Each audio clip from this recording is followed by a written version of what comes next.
We're ready to hear from Dr. Howard Bunsis. Thank you. You guys hear me okay?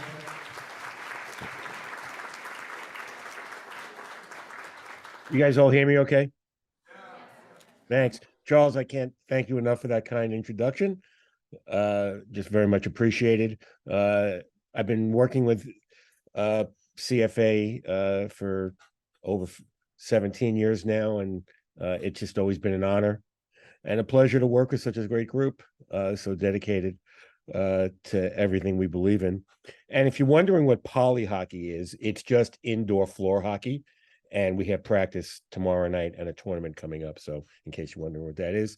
And if you're wondering about this jersey, I'm wearing, that's the New York Football Giants, another miserable team that I root for. The reason I think I've been able to work so well with unions is I just root for losing teams and always fighting uphill, it seems. It always seems we're fighting uphill. Having said that, I think over the weekend, working with Kathy and Charles and the rest of the bargaining team at CFA, that was a tremendous session last week, and the support of the group has just been great. So let me get right into it. I promise Kathy, I don't know if Kathy's there, but I promise I made it a lot shorter than when I presented on the other day. So we'll get through it. I'm not going to rush, but we'll get through it. This is being recorded. So here we go. We're going to look at why CSU has the money to clearly afford what CFA is requesting at the table. And there's a lot to it, but that's the bottom line. And so I have some conclusions here. System's in very strong condition. They got reserves, and they bring in a lot more money than they spend every year. It's not just my conclusion. It's supported by the bond ratings, external bond ratings. State appropriations in good shape going forward. And as I said, they could easily afford what CFA is requesting. And let me be clear. I don't say things just because it's what you want to hear. I come to these conclusions based on what I see, what the data tells us. And in terms of the auxiliaries, there's a lot of money there, as we'll see. So let's just look at the balance sheets. So the way CSU is set up, they have the main university, then they have all the auxiliaries called, this is not my acronym, discretely presented component units.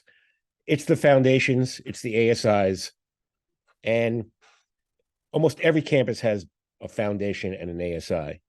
After that, it's all different. Some campuses have 6 auxiliaries. Some have 3. Most have 4 or 5. CSU is unique this way. It's the only system or university in the country that keeps the auxiliaries, housing, dining, etc., that puts them separately. With everyone else, it's just part of the main university. But either way you look at it, there's a nice graph. Assets are a lot bigger than liabilities, which is nice. And we'll see how much in reserves they have. So this gives you a sense. I went back all the way to 2006 because I've been fortunate enough to work with you guys for that long. Yes, I'm old. I'm going to give you that. But still love doing this, and would love to have been out there today, but I haven't had an event this morning here, and then have one right after this is over, if you could believe it. So with that, boys, it's Halloween party time here, so there's a lot of stuff going on with that. And Sam, our oldest, both our boys are autistic. Sam is an elf, and Josh was wearing a Harry Potter costume. So we're very excited. It's been a very exciting couple of days. Anyway, you can see the growth in assets has just been tremendous over time, and really big the last couple of years. I could say unequivocally, as we'll see, 22 is the best year CSU's ever had financially. You may ask, why do you stop at 22? The fiscal year ends in June. So June 23 is 4 months behind us. We tried very hard in various different ways to get them to give us some 2023 data, but we were not successful in doing so. I think it's a great year for them financially. Again, I think 23 may even be better than 22. but we don't know that yet. And we did try to get some information out of them, but that was not happening for reasons I'm not entirely certain. But otherwise, this is still a great picture. Everything going up. And what do they got in reserve? Well, if we just focus on the green, the unrestricted, this is just a tremendous picture. By the end of 22, the CSU system had over $6.6 billion in unrestricted reserves, most of which associated with the university. About $5.5 billion with the universities, about $1 billion with the auxiliaries. And that's tremendous growth, tremendous freedom and flexibility. It doesn't mean all that money should be spent. But what the main point that we made is that given what CFA is requesting, they don't even have to touch these reserves. The reason why this grows so much and it keeps growing is because every year they take in more than they spend. And the taking in more than they spend, as we'll see, is much bigger than what you guys are requesting at the bargaining table. And I said this to Charles the other day, and I'll say this to all of you.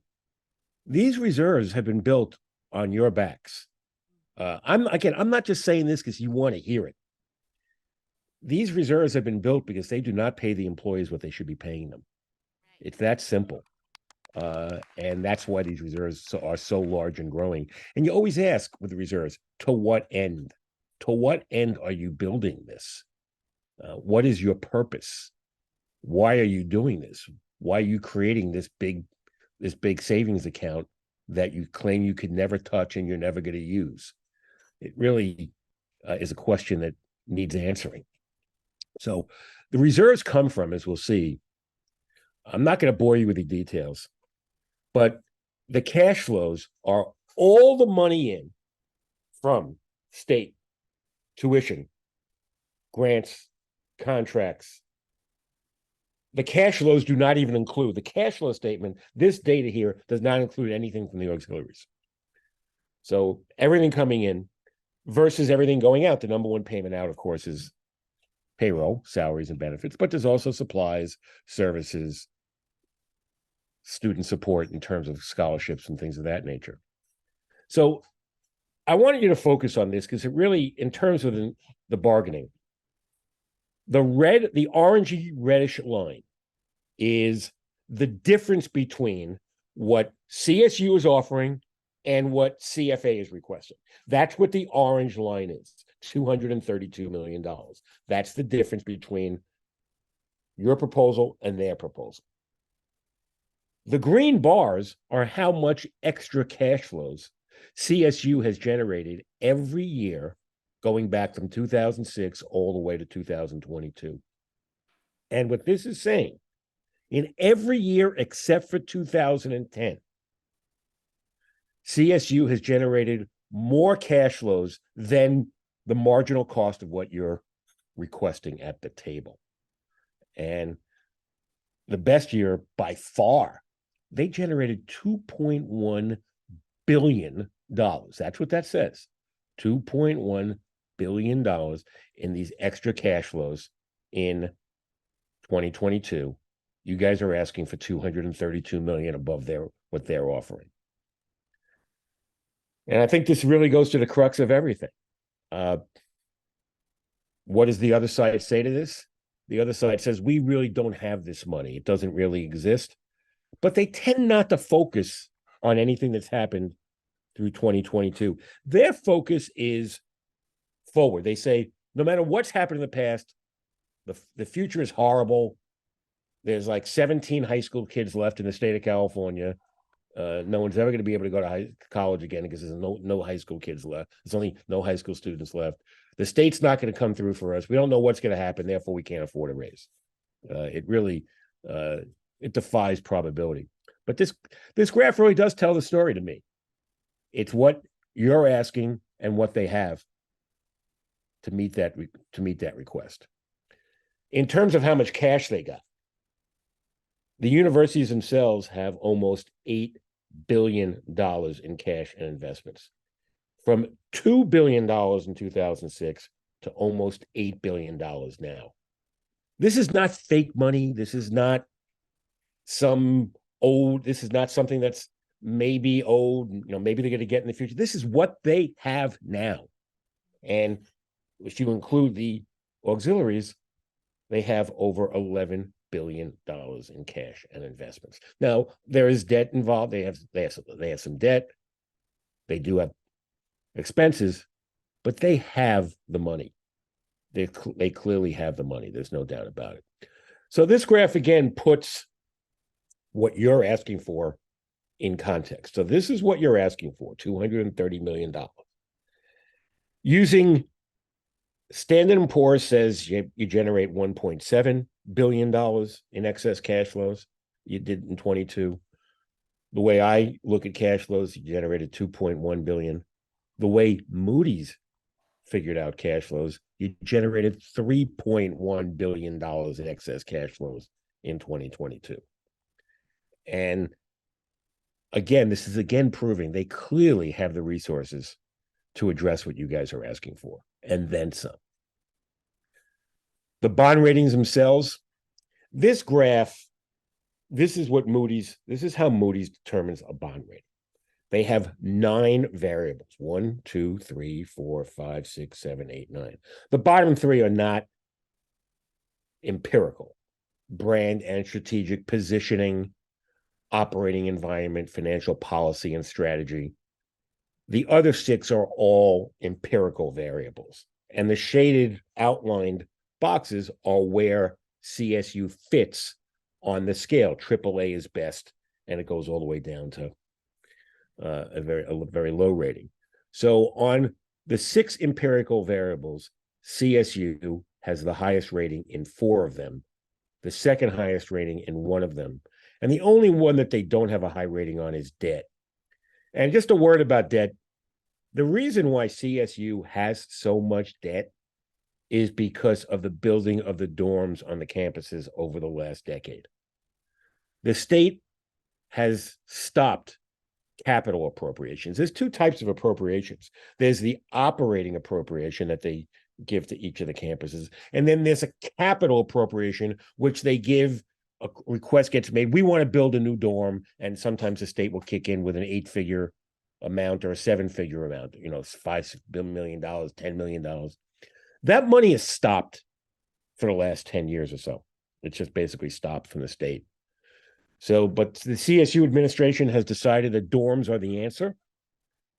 We could debate whether you think that's right or not. I work at a place where the students, we do have dorms like you do. But the vast majority of our students are first generation, don't want to live on campus, older, etc. I don't know if that's true for all of your campuses. I mean, there's such diversity among your group. But I think in general, it's still a similar population to the regional publics around the country in that it tends to be older. It tends to be more diverse. A lot of them have children and family responsibilities.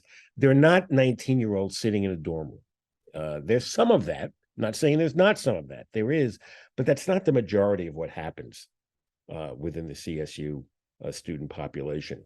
We can look at the average age, for example. But still, overall, is a very good financial picture. And this is the bond rating of CSU, the AA2. You can see it's the 3rd best bond rating. There's plenty of universities that have lower bond ratings than CSU. That's from Moody's, and from S&P, it's 1 tick lower. It's AA minus, and this is all the publics. You can see a lot of the publics are way down here. So these are all pretty solid. So now I'm going to look at some there's 22 campuses, and I'm very well aware, and I love coming to your campuses, and hopefully I will again soon. We'll be out there in February for an AFT convention, and working with one of your chapters to come out there again at that time as well. And I've always enjoyed visiting.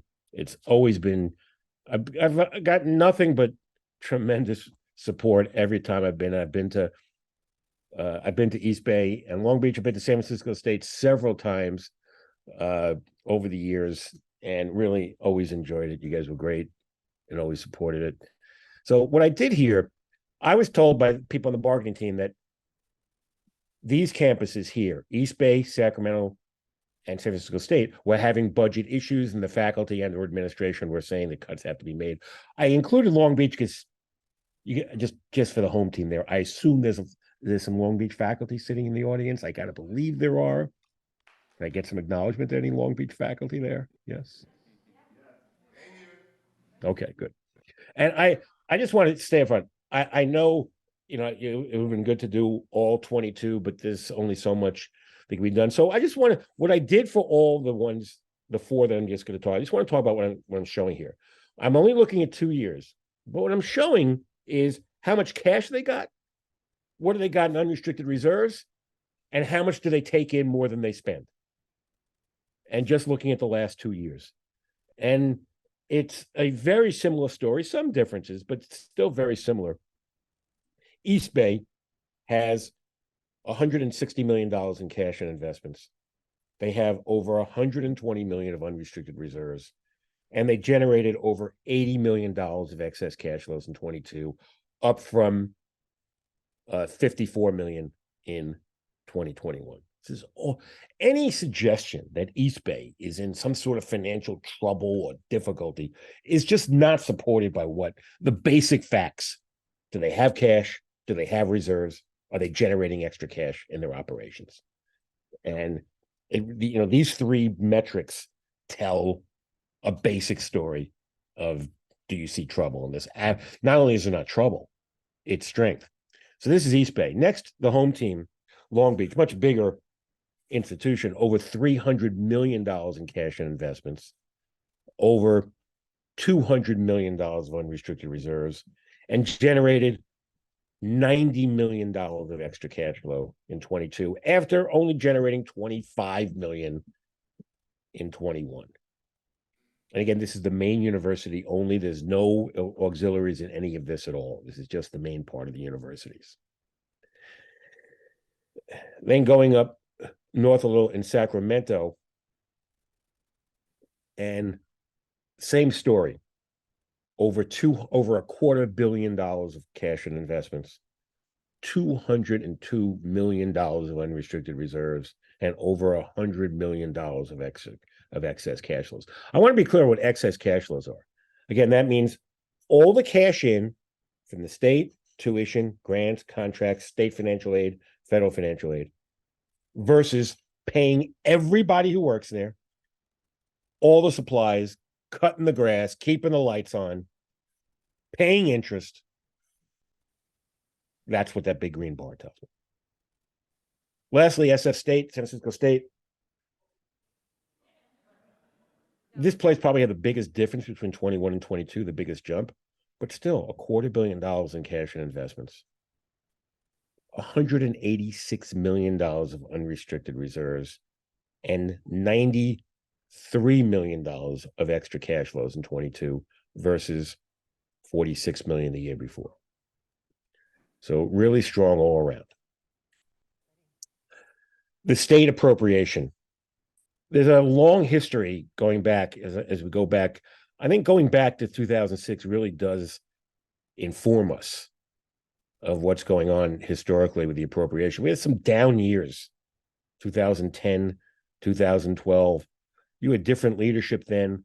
Without getting into politics, I'm just going to say it, and you guys can criticize me if you like. You got to stop electing Republican governors out there. I know you don't have one now, obviously, but you guys marry. I mean, as wonderful as people think Arnold was, I don't think he was a friend to higher education. I'm not saying he's a bad guy, but these things shouldn't have happened. Not that they didn't happen in my state in Ohio and Wisconsin here in the Midwest. They did happen here. The country was almost taken hold by this austerity, and we're seeing so much of it now. We've been fighting a battle everywhere, and I just hope that in California, You continue to push for support for higher ed. As we'll show you in the next slide or two, the support going forward has been solid, but still not where it could be. As Kathy pointed out to me, certainly should be better, and we'll show you that as well. But there's a lot of challenges around the country in terms of higher education.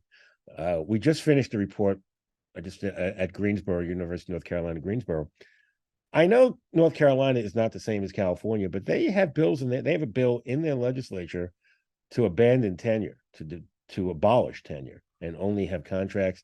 And they basically want to cut the university, all the public universities there. They just want to strip out as many academic programs as they possibly can. And I know you guys may be immune from that, but these things have a way of creeping everywhere. And California has historically been a leader. So you guys just, when they talk about cuts on campuses like San Francisco State or East Bay or Sacramento, I'm not just saying this because you want to hear it there. They do not need to be making academic cuts on these campuses. They just, these budget scenarios. Oh, here's a 5% budget solution cut. Here's a 5% budget cut scenario. Here's an 8%. None of this should be happening. The only thing that should be cut on these campuses is administration. What is being paid? What is being paid to the people that work there, as we'll show you, is just, and Kevin on that team has done a great job. Kevin and Jason have done a great job in terms of the salary. Let me say this about the team. I've been at a lot of tables, almost in all the regions of the country, not just in my own. And you guys have, the people you have elected to represent you at the table, you could not be in better hands. You guys should be very, I'm not saying this because you want to hear it. I don't have to say it, but I'm going to say it. Just tremendous people who are just, they are fighting so hard, and you should be very happy, and just rest assured when you go to bed at night that the people fighting for you at the table really do care and are smart, and I think they're going to do very well when all's said and done. Now, in terms of getting more, inflation has really crept in. So what this graph shows you, the purple line, it took to this last year to finally get back to the levels that we were all the way in 06 and 07 in real terms. So yeah, the appropriation's been going up, but given where inflation has been, it's not been great. It's not been great. Now, going forward, I'll just say this. We basically have 5% increases for the next 3 years. I think that's good. It could be better. There's no doubt it could be better. But still, from a bargaining perspective, the fact that the number one revenue source is solid and going up 5% a year is still good. It's still a good place to be.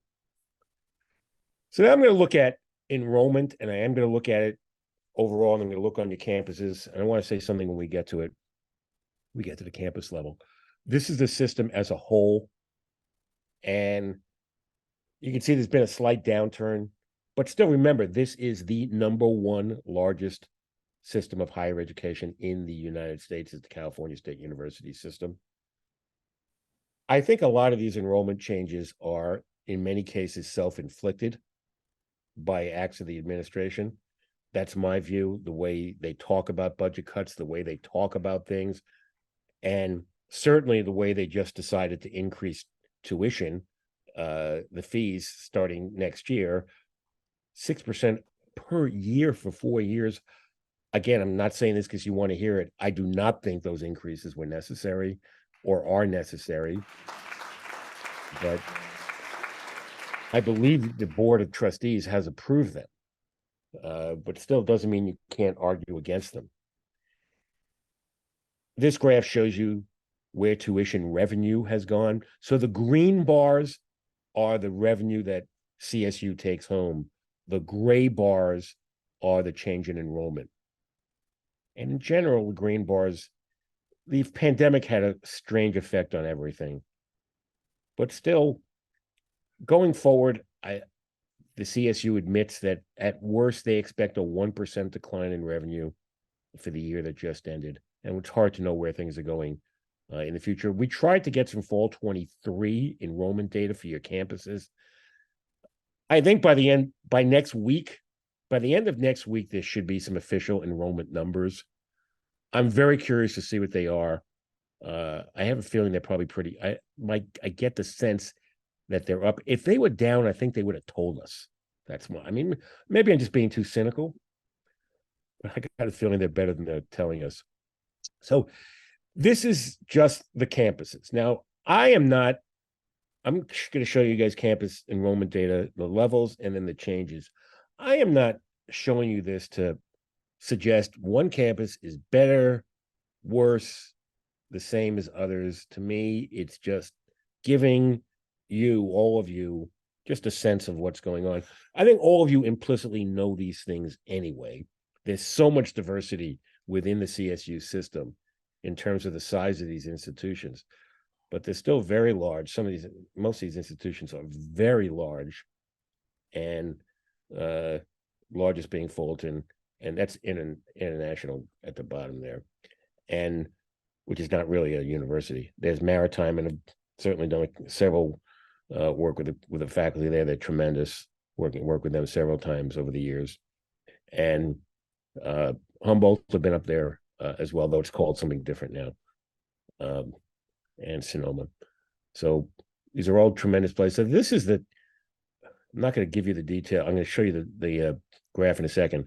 But when you get this, you see this being recorded. These are the number and percentage changes. What I did is I broke things up into sub-periods, 11 to 16, 16 to 21, and then just pandemic kind of related, 21 to 23. And you can see that's where so much, the red, look at all the red here. That's the decline in enrollment due to the pandemic over the last couple of years. There are a couple of campuses that did not decline. San Bernardino had a slight increase. International enrollment went up a little bit, but the biggest one, of course, is San Diego. And here's a graph of the change, the long-term change, going back all the way to 2011 to, this is fall 10 to fall 22. And I'll kind of let you guys look at it. I'm just putting this up here just because I think if I was sitting in the audience and I was a faculty member at one of these institutions, I would still want to know where my institution ranks. So there's nothing, I'm not making any conclusions about one being better than another. It's just to demonstrate to you guys that I understand that there are people there that are at every one of these institutions has somebody represented in the audience there, is my belief. And so, but in general, the growth's been pretty solid. So I'll move on. HERF money over the 4-year period, the university CSU system got $3.1 billion in HERF money. A lot of their story is that this money is drying up. Well, they got over $250 million in 23, the year that just ended. The money is drying up, but at the same time, the students are on campus more, parking revenues up, dining revenues up, housing revenues up, centers, conferences, those things are up as well. And these are the 3 different federal acts: the CARES Act of 2020, HERF 2, the Coronavirus Response and Relief Supplemental Appropriations Act, and ARP, the American Rescue Plan.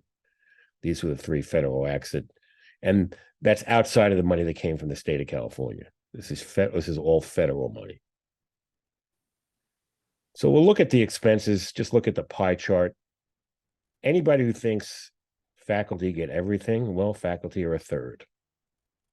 There's a lot of different things here. The green is admin. These other functions in here, public service, academic support, student services, have mixtures of both CFA members and administration in them. Instruction is all labor. Institutional support is all management. There's no labor people at all in there, and there should not be any management people in instruction if they're doing it right. When you look, I mentioned earlier, you guys talked about, and you guys appreciated the administration. Institutional support is the main admin category. And looking from before the pandemic to 22, there's been the largest increase is to administration, and there's instruction actually going down 37 million over this time period, while administration went up 215 million. Hard to explain why that is, other than the obvious. In terms of the employee categories, from fall 18 to fall 22, a 6.4% increase in the category that CSU calls executive and management, a 2.5% increase in instructional faculty, and a 3.3% decline in staff. So I'm sorry to go back. So take these two graphs together. The biggest increase in dollars spent is in administration, and the number of people, the biggest increase is also in administration, compared to faculty and compared to staff, which is all right. I'm not going to spend any time because I know you guys looking at the clock. I have an example here of the alleged strict walls that exist between CSU and the auxiliaries. No matter how much they scream, and they screamed plenty on Friday, there are no strict walls between those auxiliaries and the main parts of the university. And I said this, and I don't know if any of you guys remember this. And I think Vincent on the team, he informed me this. Back in 2012, when they wanted to pay the presidents extra money, they said they're going to take it from the auxiliaries. And what Vincent was able to share with all of us was that happened, and then after that, they passed a law in the legislature not allowing them to do that anymore. They know that there's a pot of money sitting in these auxiliaries. They know it. They know there's a pot of unrestricted money just sitting there. They can do whatever they want with. So I'm not going to bore you with any of that. These are the W-2 salaries from the Northridge auxiliaries. And well, most of these are people who work for the university, and there's just so much back and forth. And what I did here, I went through all 23 campuses. This is how much money goes back and forth between the auxiliaries and the main university. It's hard to see it. That number is $777 million. Goes back and forth between the auxiliaries, all the auxiliaries. You can see I have every institution represented in these two slides. And I'll hold it here. There's nothing bad going on here. There's nothing nefarious going on here. It just demonstrates that these walls that exist between the alleged walls that exist between the auxiliaries and the main part of the universities, well, 777 million has penetrated those walls. Those walls can't be too thick. $777 million is getting through them. And I'm going to end, and I'm thinking I'm right within my time. Kathy was worried. She knows how long-winded I get. But here we go. Look at these graduation rates. And I said this to the group, and I'm going to say it to all of you. This does not happen by accident. These graduation rates, given the student population you have, percent of student, Pell Grants, diverse students, first-generation students, given all that, and I work at a place very similar to that, we have graduation rates that are nowhere near this high with a very similar type of student population. The fact that it's the level of the graduation rate over 60%, which is very high for this population, plus the change over time, the increase in the graduation rates over time. Somebody who works at CSU is doing something right. And the students are benefiting from this. And this is a tremendous success story.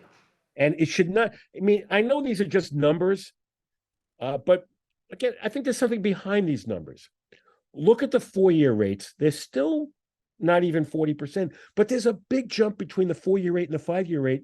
I don't know, I can't speak for all of your students, but I got to believe that like ours, they work 10, 15, 20, 40 hours per week while going to school at the same time. To expect the students to finish school in 4 years when you have that kind of work responsibility and family responsibility on top of it, it's just not, it's not going to happen. But and your students, I mean, we love them because they deserve it. They deserve a lot of the credit as well, and they're obviously doing. They're putting it. They realize the value of the education that you were delivering on the campuses. But to see this kind of increase over time, these are the cohorts, by the way. So the 2018 cohort doesn't have a 5-year rate yet because we don't have the data yet. The only black bar we have, this is the 4-year rate for the 18 group. This green is the 6-year rate for the cohort that started in 2016. We don't have the data yet on the 6-year rate for the cohort that started in 17, though we have their 5-year rate being over 50%. So that's what you're looking at here, is when they started.